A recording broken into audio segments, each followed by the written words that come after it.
Du Parlement européen de Strasbourg, où nous sommes réunis en session plénière, je veux saluer la décision des autorités italiennes de ne pas laisser l'Aquarius et les 630 migrants à son bord accoster sur leurs côtes.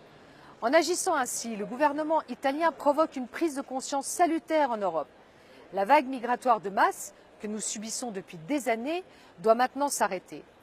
Nous devons enfin protéger sérieusement nos frontières extérieures et faire respecter la volonté de nos peuples qui sont en droit de ne pas accepter une immigration imposée. L'Europe ne peut pas continuer à tenter de lutter contre une immigration illégale qu'elle provoque elle-même par ses discours de fausse générosité et par sa politique migratoire irresponsable des quotas de migrants à laquelle je suis fermement opposée.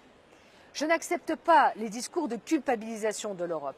Je rappelle qu'elle verse chaque année à l'Afrique 17 milliards d'euros d'aide publique au développement, dont plus de 4 milliards de la France.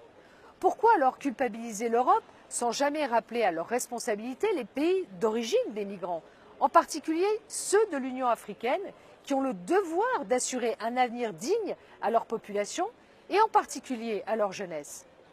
J'appelle à ce que l'aide au développement que nous versons soit désormais conditionnée au degré de coopération des pays d'origine dans le domaine de la politique migratoire, à leur lutte contre les passeurs, à la constitution d'états civils fiables, à la réadmission de leurs ressortissants expulsés d'Europe. Enfin, avec plus de 15 000 morts en Méditerranée depuis 2014, j'appelle les ONG à la responsabilité afin que cesse ce cercle vicieux d'incitation à l'immigration irrégulière qui ne profite qu'aux passeurs et aux trafiquants.